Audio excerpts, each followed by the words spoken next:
Campfire Cooking in Another World with My Absurd Skill, Book 3, Chapter 1, Shopping in Krell. Mukoda strolls through the town of Krell in an unusually good mood, freshly outfitted with several gold worth of shirts and pants. The clothing hasn't even been dyed. The silk thread spun from spider material came pre-colored, saving both time and money. Feeling pleased with his practical haul, he heads back to check on his familiars. Dora had completely demolished the food left for him. Plates are licked spotless, not a crumb spared. Mukoda barely has time to sigh before his other familiars line up expectantly, eyes bright, ready for their share. Resigned, he gets back to cooking. As he prepares more meat, Mukoda hesitates. The ingredient on hand is wyvern meat, and Dora's a dragon. Would that count as cannibalism? Dora bursts out laughing and dismisses the concern outright. Dragons, he explains, are intelligent beings. Wyverns are nothing more than stupid beasts. No true dragon would ever compare themselves to one. Survival of the fittest rules this world, and Dora will eat anything that isn't another pixie dragon. The other familiars eat until they're stuffed. Soon enough, they begin clamoring to head to the dungeon, barking and bouncing with excitement. Mukoda can only sigh at the thought of willingly throwing himself back into danger. Before leaving town, they stop by the Adventurers Guild. Guildmaster Rudolfo is visibly saddened to see them go, but congratulates Mukoda on a job well done. By the end of it all, Mukoda's pockets are over 1,000 gold heavier. Their next destination is the city of Dolan. Rudolfo offers one last warning. An old party member of his is now Dolan's guildmaster, an elf, strikingly handsome and utterly obsessed with dragons and dragon slayers. The man has even written an encyclopedia on the subject. His admiration, Rudolfo warns grimly, has crossed into fanaticism. Mukoda pales as Rudolfo's gaze drifts meaningfully towards Dora. Unfortunately, avoiding Dolan isn't an option. His familiars are determined to explore the dungeon, and the Earth Dragon still needs to be butchered. Chapter 2.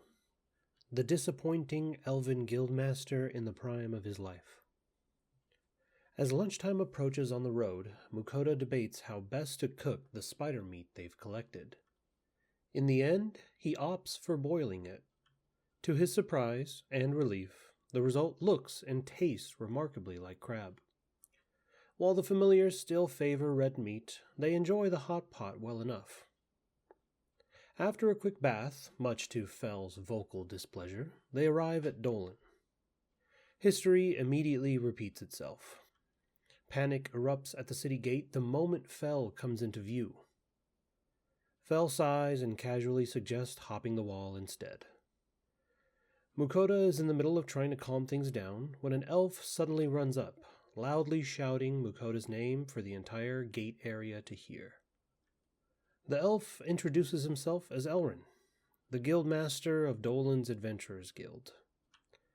Mukoda cringes. Is this the dragon fanatic? Elrin's eyes lock onto Dora, perched atop Mokuda's head. He freezes, and then bursts into tears of joy.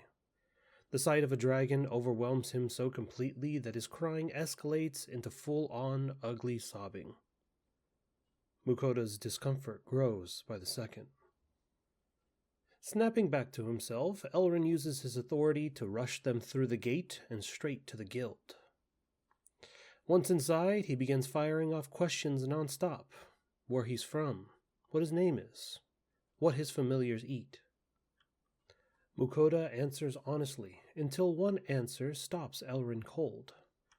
Mukoda casually mentions that all of his familiars eat the same food. A Fenrir eating meat makes sense. A slime eating anything is common knowledge.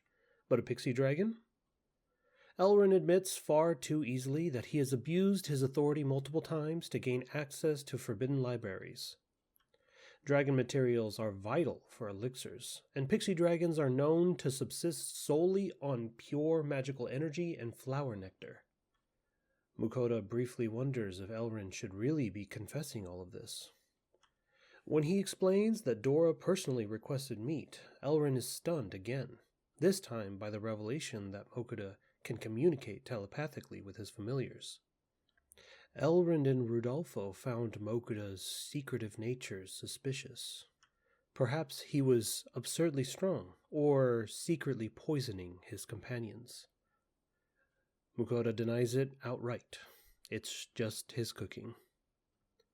Elrond refuses to believe him until lunchtime arrives and he tastes Mokuda's cooking himself. The shock leaves him speechless. Fel, ever cruel, declares that Elrond must reach that level of cooking skill if he ever wants a legendary familiar of his own. Elrond collapses into tears of defeat. Fortunately, his mood rebounds instantly when he remembers the Earth Dragon waiting butchery. At the workshop, Elrond personally handles the dragon, rubbing up against it with unsettling enthusiasm. Mukoda and Fel exchange looks of concern and quietly slip away to the inn. That night, Mukoda remembers he's overdue to an offering for the goddesses. They scold him for being so late, and he apologetically raises their allowance to 4 silver coins each. Ninrir, Kesharl, and Rusalka order as usual, until Agni's turn is interrupted by some unexpected guest.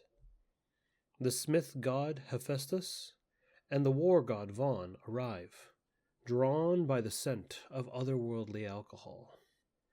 They try to place orders of their own, but the goddesses smugly reveal that Mukoda has their blessing, allowing them to receive divine offerings from modern Japan.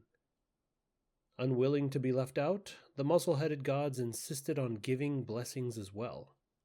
Mukoda protests, only to be ignored. To avoid receiving more blessings himself, he directs them to his familiars. Sue receives the smithing blessing, Dora gains the war blessing, and for some unknown reason, Vaughn blesses Fel as well. The result is a massive 50% stat boost during combat. Mukoda warns them about the strength of modern alcohol.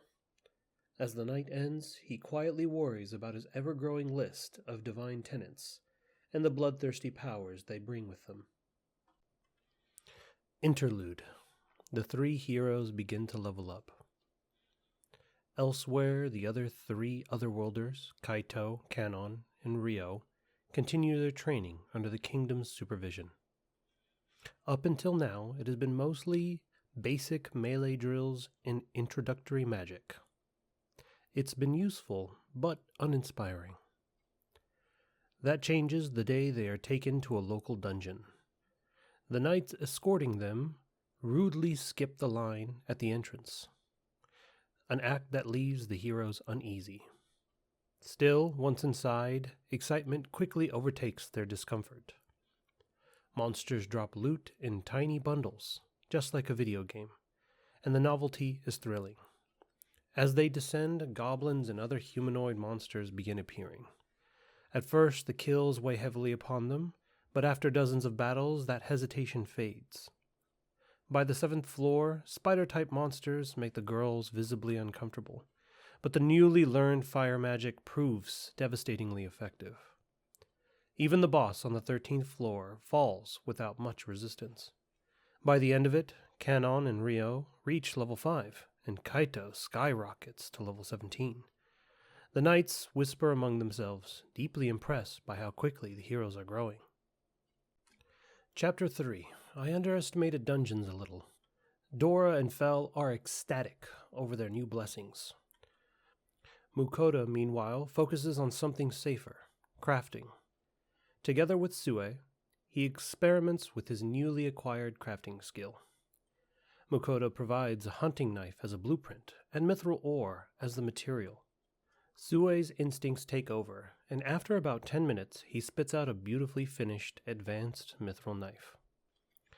Mukoda barely has time to admire it before the familiars begin complaining, loudly, about going to the dungeon.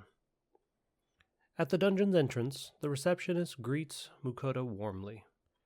He quickly learns he's becoming something of a celebrity among guild staff, a renowned tamer with absurdly powerful familiars. The receptionist mentions that Elrin's old S-rank party once made it to the 28th floor of the dungeon, but turned back before challenging the behemoth. They had already spent weeks inside at that point. Mukoda hesitates. He insists they aren't ready yet. His familiars protest. He finally calms them by insisting on food preparation. Dora argues that Mukoda can summon food with his skill, but Mukoda firmly explains that revealing such an ability would be dangerous. He's from another world. Drawing attention like that could be fatal. Besides, if they're going all the way down, he refuses to eat poorly along the way. They spend 3 days taking it easy. The city barely reacts to his familiars anymore. Doland is used to adventurers. At the market, a large magic stove catches Mukoda's eye. Its 800 gold price nearly makes him choke, but the built-in oven and expanded cooking options convince him. The produce here is laughably cheap compared to his grocery store skill. Half the day is spent shopping. The other half is devoted to meal preparation. Memories of his restaurant days surface, as he's grateful for those skills still serve him. He even commissions Sue to craft him a mithril short sword. When they finally check on Elrin, they find him reverently worshipping a table full of dragon parts. Pushing past the discomfort, Mukoda listens as Elrin eagerly offers to buy blood, liver, and a fang for an astonishing price. Dragon parts, Elrin explains, are usually purchased by entire nations. He waives the fee entirely. It was an honor, he insists. In a separate cold room, it's filled wall to wall with dragon meat. Mukoda's familiars immediately lose interest with everything else. Elrin invites them to cook at his home for safety reasons. Eating dragon meat publicly would attract the wrong kind of attention. Elrin's house is vast and elegant, befitting a guildmaster, though his kitchen is completely unused. Mukoda opts to cook in the garden, stunning Elrin when he casually pulls a full-size magic stove from his item box. The meat is simple, salt and pepper, but the result is transcendent. The steak combines the best quality of beef, pork, and chicken. Elrin weeps openly when Mukoda introduces him to steak sauce. He pays Mukoda 100 gold, leaving Mukoda deeply uncomfortable, accepting money for what feels like a simple shared meal. That night, Mukoda makes his offerings early, explaining he won't be able to do so during the dungeon run. Most gods order as usual, but Kisharl spends her entire allowance on a single beauty product. The teasing received from the other goddesses reminds Mukoda of his sister, and an expensive cosmetic shopping trip from long ago. The smithing god and war god raise concerns about Mukoda's lack of defensive skills, and after a paranoid and grim discussion, the gods unanimously grant him a new ability: perfect defense, the best possible defensive skill. Relieved, the gods place their orders and retreat. Mukoda, mentally exhausted, checks his new skill and finally goes to bed.